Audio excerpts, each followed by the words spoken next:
You are listening to the Drink Less Lifestyle podcast with Dr. Sherry Price, episode number 149. Welcome to Drink Less Lifestyle, a podcast for successful women who want to change their relationship with alcohol.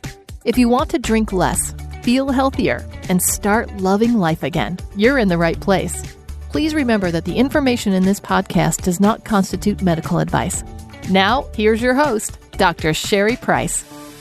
Well, hello, my beautiful friend, and welcome to today's episode of the podcast.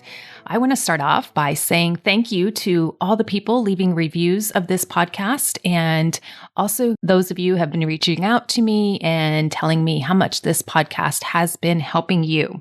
It just really warms my heart when I get feedback and I hear that the words that I speak out into this podcast really, really do impact you and help you change your relationship with alcohol forever.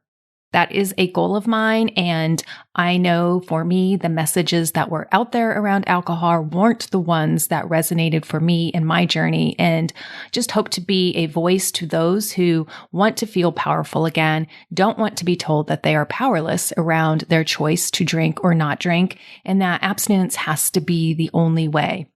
I do acknowledge it is one way, and it is maybe a way for some people, but it doesn't have to be that way for everyone.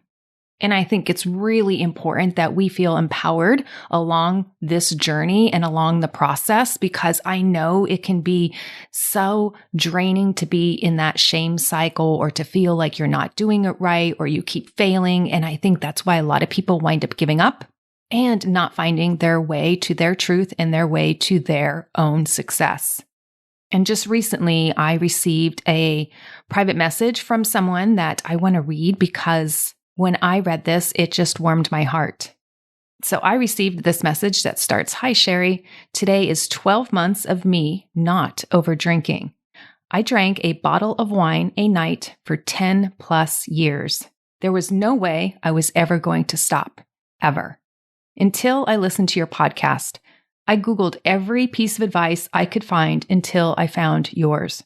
I still drink wine, but I've gone from a bottle or more a night to just having one glass.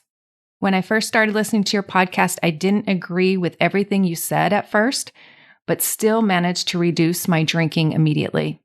I was convinced that I drank because I loved it, not only because I was sad or trying to oppress my feelings, but that I just simply loved it. 12 months later, you were right. I didn't need a bottle of wine at night. I am now 5 kilograms lighter, no hangovers, sleep amazing, and I still love wine, but I don't overdrink.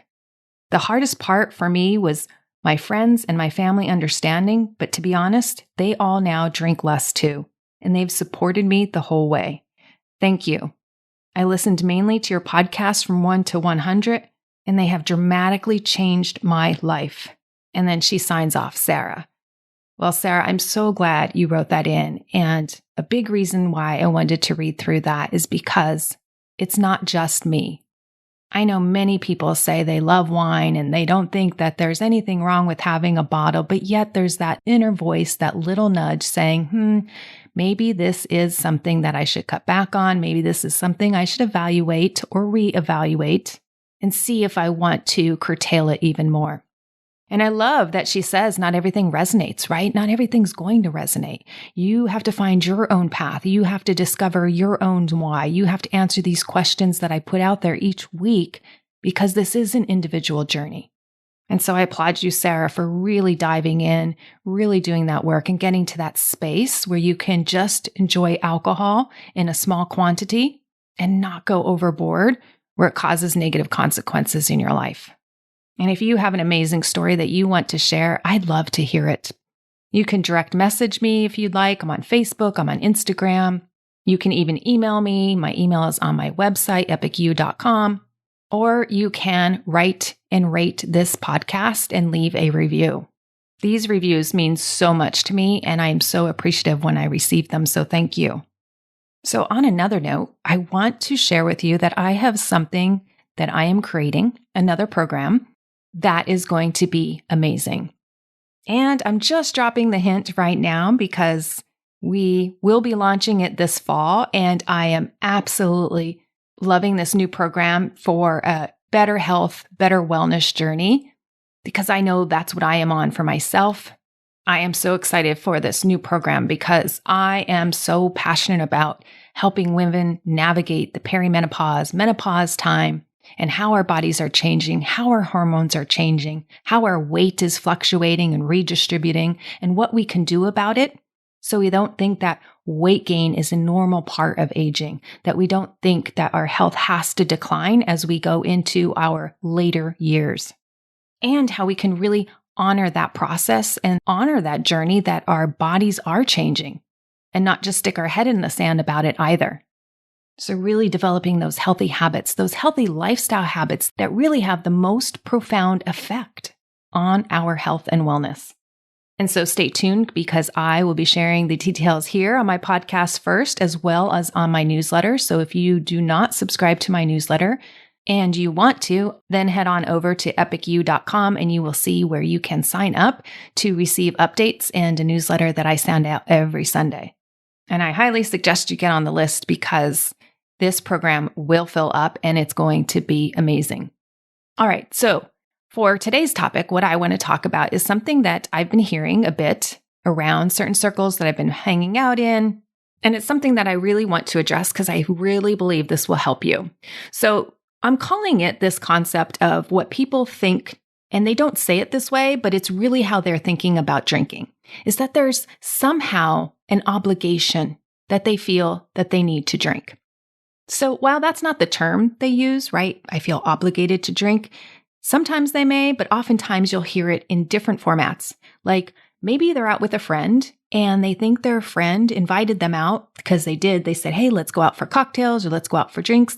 And so there's this underlying assumption that they're going to drink, as if the friend expects them to match them drink for drink or to go out with them, to keep up with them, to stay at the bar the same time they're at the bar. And so there's this expectation to drink. Or I've also seen it recently where I hear people say, oh, my son is in town or my daughter-in-law is in town, or they're visiting for the summer. And because they are younger, you're thinking they expect you to drink because that's what you've done in the past, potentially. So now that this younger person is entering your life, you feel like, oh, yes, I have to drink to keep up or to be cool, or that's what they expect of me. So that could be a form of I'm obligated to drink.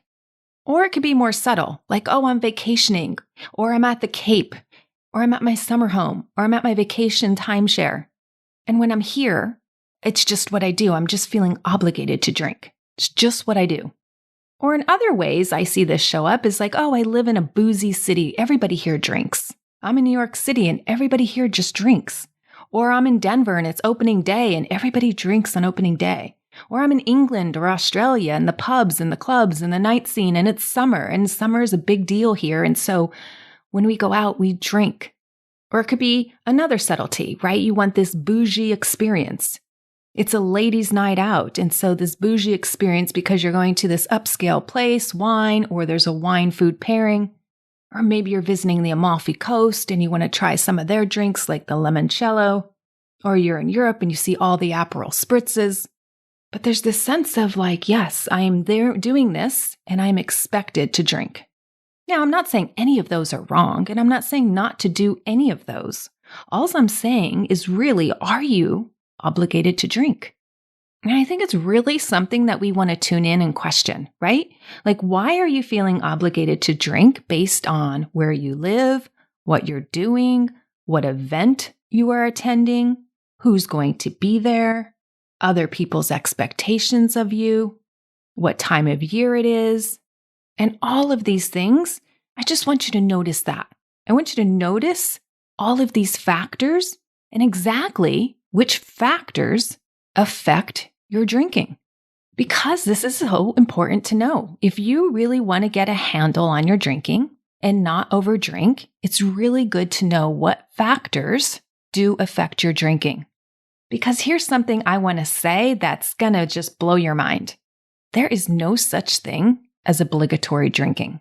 There's not one person, not one city, not one event, not one dinner, not one bougie escapade, not one show on Broadway, and not one vacation. None of that makes you drink. Not even when you go to a stand-up comedy show and they say 2-drink minimum. That is not required that you drink alcohol. You are not obligated to drink. You can order bottled water or some other non-alcoholic beverage. And this blew my mind because my husband and I, early on in my journey of drinking less, we went to a comedy club and I remember them saying a 2-drink minimum. Do you know what my brain said? Oh my gosh, I have to drink 2 alcoholic drinks. I wasn't planning to drink tonight. My brain did not even consider that you can order just water. That's how much I always thought about alcohol, and alcohol was my first drink of choice. I even told the guy at the club, I'm like, oh my gosh, I'm not drinking tonight. He goes, well, you can order bottled water. And I felt like the biggest idiot because I was like, oh, right, there are other options than alcohol. But when you're an over drinker or you identify as somebody that drinks alcohol every time they go out, right, it just didn't even occur to me that you can order bottled water instead of the 2-drink minimum, right? Whenever I heard the word drink, it meant an alcoholic drink. So I really want you to consider what I had just said, that there is no such thing as obligatory drinking, because obligatory drinking means you must do it, right? Like as if somebody is holding a gun to your head. And I can guarantee you, nobody is doing that, right? Nobody's holding a gun to your head and saying you must drink. And so when you really consider this concept, no thing is making you drink. Nothing can make you drink. Not your spouse, not your stress, not one of your girlfriend groups. No one. Not the city, not the vacation. None of that can make you, force you to drink alcohol. So if none of that is making you drink alcohol, then what is making you drink alcohol? Of course, it's the way you're thinking about it. It's the thoughts that you have in your head. It could be the thoughts that, oh, I've always shown up this way, and this is the way my friends expect me to show up. And so you're having thoughts about what's in their head. And anytime you're having thoughts about what's in somebody else's head, I just say that's none of my business. That's their head. That's their thoughts. That's none of my business. Stay out of other people's heads. It's not your head. And for most of us, we have a hard time controlling our own heads. So why would we try to control other people's heads? We have no business doing that. Worry about your own head and what the thoughts are floating around there. Because that's really where the thoughts are coming from. They're not really coming from their heads unless they explicitly say what's on their mind. But most of the time, we don't even know. We just assume what they're thinking. And oftentimes what we assume, it's not even accurate, right? Like I go back to the days when I was an overdrinker, right? And I would just drink whenever I went out. And when I started the evening, I never had the thoughts, I'm going to get shit-faced tonight. I'm going to get trashed. I'm going to go all in on my alcohol. I never had those thoughts. I just thought I'm going to go out, have a drink or two, have fun, and come home. It wasn't on my agenda to get trashed or get smashed. That wasn't my intent. Now, oftentimes that's what happened, but it wasn't my intent when I started out the evening. So if I'm not even thinking I'm going to get trashed and I'm going to get smashed, and I'm going out with other friends, it's not like I have thoughts like, oh, she better get just as trashed as me, otherwise I can't have a fun night. I just never had those thoughts about myself, let alone having thoughts and expectations about how people would show up around me and their drinking. I was so in my own head that I didn't really know what others were thinking. Because all I was concerned about is like, put a drink in my hand. And then the rest, I just let the night just evolve. Oh, another drink just landed in my hand? Yes, the night just kept evolving.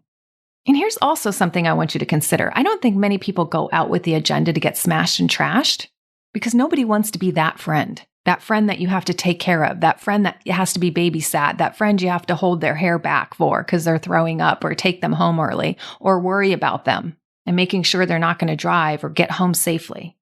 And so you really want to question, do really people expect you to keep up with them? I don't think they're thinking about you. I don't think they're thinking about that. So I just want you to see that as an example because I really don't think people put as amount of pressure on us to keep up or to keep going as we do on ourselves. I think all that obligated drinking comes from our own thoughts, 100%.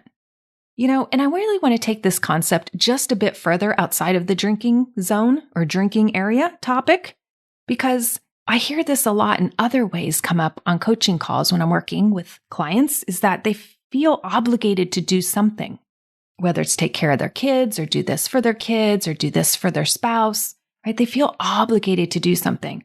And when we feel obligated to do something, how does that feel to you when you have to do something, when you're telling yourself you have to do this? I think we would all agree it feels pretty terrible. Like we have no other choice, no other option. We have to do this. And when I see this come up, we tackle it. Because if we don't tackle this, we can't get out of our own way. And there's nothing good that comes from feeling obligated. You're usually stomping around, you're doing it against your will, you're mad the whole time, you hold a grudge at the other person. It's just like madness and sadness that keeps creating more madness and sadness. So I get this a lot with moms who feel like they have to do everything for their kids or they feel obligated to take care of something for their kids. But I love to remind you that you are not obligated. Means that you do not have to. You may want to, but you don't have to. I know kids that have been put up for adoption because their mom just couldn't do it. And you don't have to, right? I mean, just think of all the other options you have. You could delegate it out. You could put it up for adoption. You can say, hey, you figure your life out, get off my couch, start getting a job. Enter the workforce, whatever it is, but you don't have to do it. And if you do it out of a place of have to, man, you will be bitter. So I want to remind you are not obligated to do anything in life, except two things, die and pay taxes. That's the only two things I know we are obligated to do. We are all going to die, and generally we can't avoid paying taxes. The rest is optional. Now, I love seeing life that way because things start to feel different. They feel like freedom. They feel like, wow, I have a choice in this. And when you see it differently, you experience it differently. Because when you see it differently, you start thinking about it differently. And we know that our thoughts create our feelings that create our actions. So I love experiencing this because when I realize this and I know that I'm experiencing choice, that I see that I'm choosing to do something, that leads to freedom, and that feels so different in my body. It's not creating bitterness and resentment. And so when I think about this as I'm doing things for my daughter and I see, oh, wait, I'm making this choice to take care of her. That's a much better way than saying, oh, I need to be doing this for her. Because honestly, the truth is I don't need to be doing that for her. Or I don't need to do anything for anybody if I don't want to. I have that freedom. And I could give that responsibility away of taking care of things or people in my life if I wanted to. So why would I tell myself a story of I have to do this when it's simply not true? When I have so much more freedom than that? And when I could do something with more joy in my heart? So bringing this back to the drinking example, how do you feel when a friend suggests to you staying out or just having one more round of drinks when inside you're like, I'm done, I kind of want to go home, I don't really want more alcohol, I really don't want to be doing this, but yet they insist? Well, I'll tell you how you feel. You feel obligated. You feel like, well, I really don't want to, but she wants me to, or he wants me to. And so what happens? If you stay and you order the next drink, we all know how this story ends, right? If you order the next drink and you're staying and you really don't want to be there, you're not going to enjoy the experience. And you're not going to enjoy that drink. I'll hear this so many times and they'll be like, yeah, I enjoyed the first two drinks, but then that third one, I didn't really want it and I ordered it and it was the same glass of wine or it's the same beer or it's the same cocktail and it just didn't taste the same. Exactly, because your thoughts have changed, which means it changes that experience you had of the alcohol, which wasn't delightful because your thoughts were no longer fun and delightful and that you were wanting to be there out of your free will. You now feel obligated and now it feels forced. And that changes the whole experience to less joyful, less fun.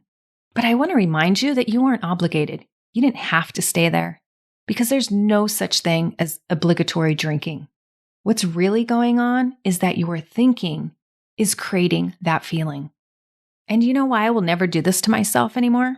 Because it feels awful. I never want to drink because I feel I have to. The experience never goes well, ever. I regret that drink every single time because I didn't want to do it. So how do you stop obligatory drinking? Well, stop telling yourself the narrative that you have to order another drink, because you don't. It's not true. You don't have to order another drink. And instead, I say practice something that feels delightful. And what that practice is intentional drinking. Because what is intentional? What does it mean to be intent? Intent is something that you get to define for you. It's intentional, right? It's something that you want. It's something that's carried out with your purpose in mind. It's knowing what you want and doing it. That's what it's about. It's about you, my friend.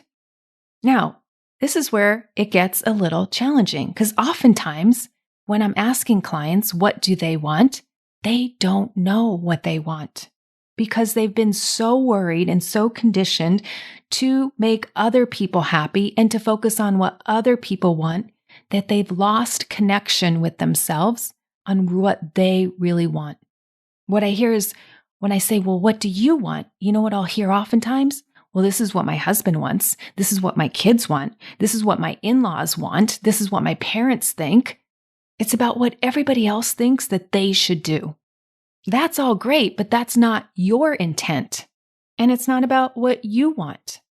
And the more we turn into everybody else's opinion about what they want, the less we're able to hear the opinion of ourselves. We can't hear that inner voice, that inner speak that says, oh, this is not what I want. Because when we don't tune into that, we lose access to that channel and those desires. And so how could you be intentional about your life if you don't even know what that is? Because you've broken down that communication with yourself. You've not tuned in. When I do inner voice sessions, I'll oftentimes have people just upset because they haven't heard their inner voice in decades or since the kids have been born. Because all they've been telling themselves is all about what other people want, making other people happy, making sure everybody's smiling and being the peacemaker. So they don't even know their dreams, their desires, their passions, their values, what matters most. Or maybe somebody stepped on their desires as a little kid or as a young adult and said, you can't have that, or you can't be successful at that, or that will never happen, or be realistic, or you'll never even be able to achieve that. But is that true? Do they know? Do they know what will work for you and what won't? And how are they the expert on your life? I think back to when I wanted to move to California. I remember talking about it in my residency at Duke University. I remember talking about it even before then, when I graduated at a Philadelphia College of Pharmacy and Science, and people telling me, what? You want to go live in California? You've never been there. And I said, but I've been there once on vacation in February. It was glorious. It was beautiful. There's no snow and the sun was shining and the people were nice. They're like, well, you don't know anything else. I'm like, do I need to? And then I'd hear all the reasons why I couldn't make it. I'm a small town girl. I'm going to get lost in big cities. I'm too East Coast for the West Coast. I don't know how to surf. I'm not thick-skinned enough. You don't have enough money. How are you going to make it? How are you going to pay your bills? Where are you going to live? You won't be able to afford it. I heard all those things, crushing my dreams, but those were just people's thoughts. They were just their opinions. They didn't know. Were they facts? Were they true? Well, they are true. I am from a small town. I am from the East Coast. And I don't think I have thick skin.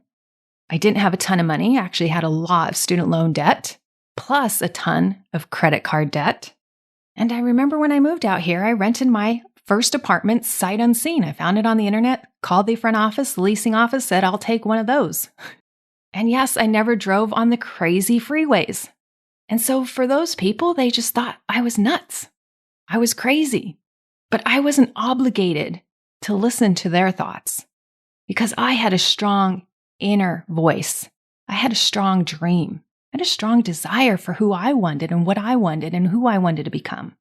So although they weren't wrong, they just didn't have the connection to the deep desire that I did. And they didn't understand it because it wasn't their connection. It was mine. It was my wanting, my deep wanting to try out California. It was my desire, my thoughts, which were totally different, which created different actions. And so if you look, what then became my reality? My reality came from my thoughts that I want to make it in California. I want to experience California. And that thinking created the desire, which created my actions, which has me resulting in living in California. No, I'm not obligated to be here. I'm choosing to live here, and I love it. I'm not obligated to drink, but when I choose it, I love it. It's intentional. And that's the drinking I do, intentional drinking. Because that's the kind of life I live, an intention-based life. It's based on what I want, not others, and not what they want for me, and not other factors. I have so many friends who are in the San Diego area because San Diego is a big IPA community, right? You should do IPAs. There's so many good IPAs here. Yes, that's a factor. That's great, but that's not my desire. I don't desire IPAs. And so this is what I invite you into, living your intentional life, being an intentional drinker, and creating an intentional, epic life that you love. I want to build my life and fill it with everything I want in it. And then I want to get rid of or minimize everything I don't want in it that doesn't serve me or doesn't fill me up. I know what I don't want in my life. And I have to say, many people also know what they don't want in their life. And I think that's the easier part of the equation. But when I'm coaching women, oftentimes they know what they don't want, but it's harder for them to articulate exactly what they want. And it could be because of past trauma or people telling them that they can't have what they want, or that's not attainable, or people stepping on what they want or crushing their dreams or having different opinions than what they do. And so people get stuck knowing what is their intention. How am I creating in my intentional life? And that's the part I help them through. And oftentimes when I say, what do you want? A lot of times we'll think like, I don't even know. What should I want? There's no shoulds. You don't have to want what the masses want. You can go different than that. This is understanding what your intention is for being here and fulfilling it. For me, I want more love, more peace, joy, freedom. I want choice. You know what I also want? I want to work hard. I love working hard. I love achieving things. I also love rest. I also love sleep. I also love space and time to think. I also love relationships where we're equally committed to one another. That could be friendships, my relationship with my spouse, my relationship with my daughter. We're committed to one another. And I think I said equally committed. That doesn't mean 50-50. So maybe I didn't use that word correctly. But there's a level of commitment on both sides to every relationship that I'm in.